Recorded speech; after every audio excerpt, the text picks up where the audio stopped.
நல்லா 2 மணி நேரம் ஊறிடுச்சு கடலப்பருப்பு. இப்போ நல்லா வடிகட்டிக்குவோம். தண்ணி நல்லா வடிச்சுவோம்.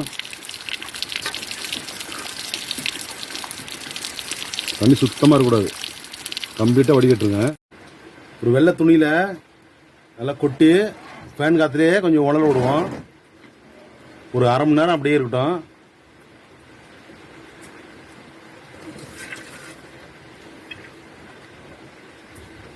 ட்ரை ஆகட்டும். அப்படியே ஈரெல்லாம் போனதுக்கப்புறம் ரெடி பண்ணிக்கலாம்.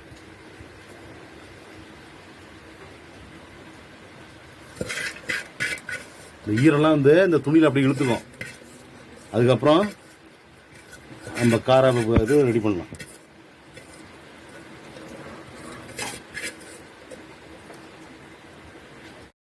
அரை மணி நேரம் ஆயிடுச்சு, நல்லா ட்ரை ஆயிடுச்சு.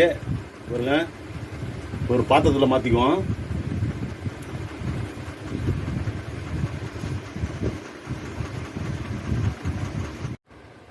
நல்லா காஞ்ச பாத்திரத்தில் கொட்டிக்குவோம்.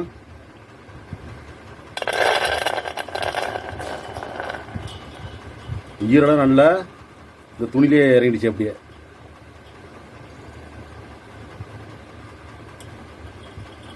அவ்வளோதான். இப்போ பொரிச்சு எடுக்க வேண்டியதான் எண்ணெயில் போட்டு.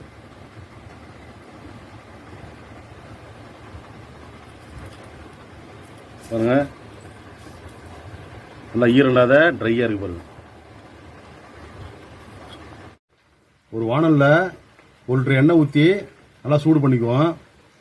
எண்ணெய் நல்லா சூடானதுக்கப்புறம் நம்ம ரெடி பண்ணி வச்சுக்கிற இந்த கடலப்பருப்பை அப்படியே வறுத்து எடுத்துக்க வேண்டியதான். எண்ணெய் சூடாகட்டும். ஒரு 2 நிமிஷம் சூடானா போகிறோம். அதுக்கப்புறம் நம்ம கடலப்பருப்பு போட ஆரம்பிச்சிடலாம். எண்ணெய் சூடாயிடுச்சு. இந்த மாதிரி ஒரு ஓட்டையாக உள்ள வடிகட்டி எடுத்துக்குவோம். இதில் தான் போட்டு நம்ம வறுக்க போகிறோம். இப்போ பாருங்க,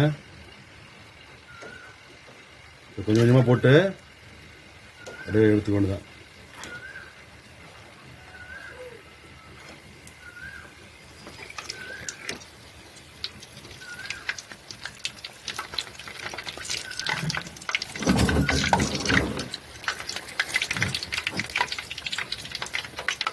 ரொம்ப செவந்துடக்கூடாது, மீடியமாக இருக்கும்போதே அப்படியே எடுத்து கொட்ட வேண்டியதான். இந்த மாதிரி ஃபில்ட்ரு வச்சு வர்த்திங்கனாக்கா உடனே எடுத்துடலாம். இல்லைன்னா ஒன்று ஒன்றா தனித்தனியாக போயிடும். எடுக்கும்போது கருத்து போயிடும்.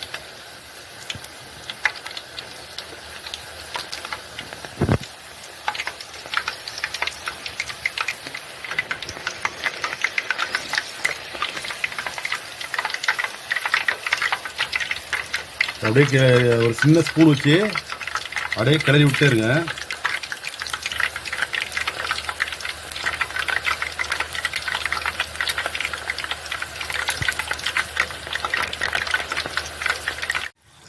கொதிக்கிறது நல்லா அடங்கிடுச்சு. இப்போ அப்படியே எண்ணெயிலேருந்து எடுத்து அப்படியே வடிகட்டி அப்படியே போட்ட வேண்டியதான். இந்த கொதிக்கிறது அடங்கினாலே போகிறோம், நல்லா பொரிஞ்சிடுச்சுன்னு அர்த்தம்.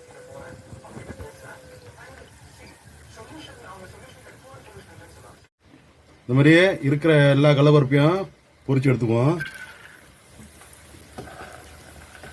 கொதி அடங்கணும்னு வச்சுங்களேன், நல்லா பொரிஞ்சதுன்னு அர்த்தம். அப்புறம் இந்த மாதிரி கொதிச்சு வரணும். கொதிச்சு வரும்போது மீடியமாக வைக்கணும். ரொம்ப ஹையில் வச்சா ரொம்ப கருத்து போயிடும். இந்த மாதிரி எல்லாத்தையும் ஒரு பேப்பரில் கொட்டிக்குவோம். அப்போல்லாம் உள்ள எண்ணெய்லாம் உறிஞ்சிரும். இந்த மாதிரி 2 பேப்பராக போட்டு அதை கொட்டிக்குங்க.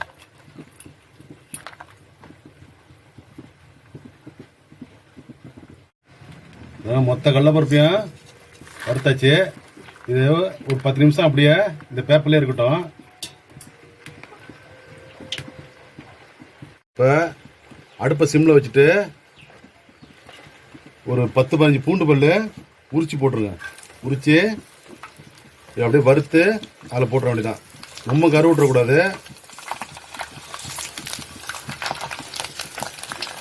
நல்லா வாசமாக இருக்கும். பூண்டு வறுத்து போட்டால் தோலோடையும் போடலாம், தோலை உரிச்சும் போடலாம். நசுக்கி போட்டுருணும், நல்லாயிருக்கும். பூண்டு அதில் சேர்த்துக்குவோம்.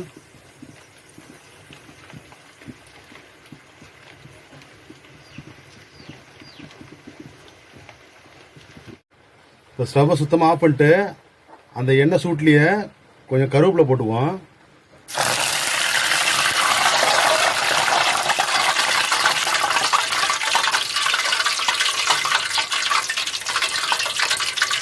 எண்ணெய் நல்லா வடிகட்டு அதை போட்டுக்குவோம்.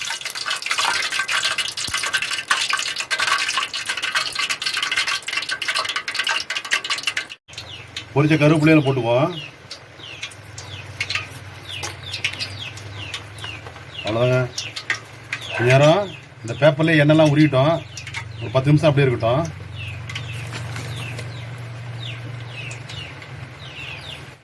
இப்போ எண்ணெய்லாம் உறிஞ்சிடுச்சு. ஒரு சுத்தமான பாத்திரத்தில் அதை கொட்டிக்குவோம்.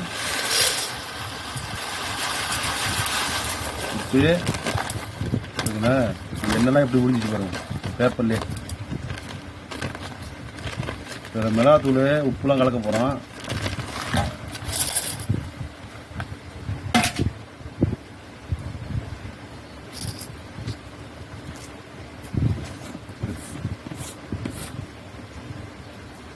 தேவையான அளவுக்கு உப்பு போட்டுக்குவோம். ஒரு 3/4 டீஸ்பூன் போட்டுக்குவோம். பத்தலாம் அப்புறம் பார்த்து போட்டுக்கலாம்.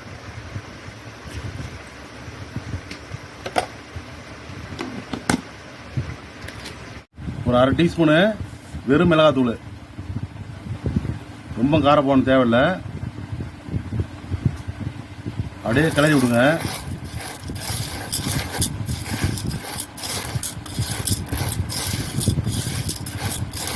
அவ்வளோதான். நல்லா காரம்லாம் ஒன்று சேர்ற மாதிரி, காரம் உப்புலாம் ஒன்று சேர்ற மாதிரி நல்லா கிளறி விடுங்க.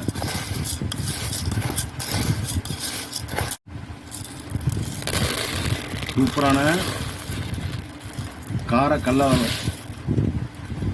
வர சூப்பராக கடலைப்பருப்பு வறுத்து எடுத்தாச்சு. நீங்களும் வீட்டில் செஞ்சு பாருங்கள். குழந்தைங்களாம் விரும்பி சாப்பிடுவாங்க.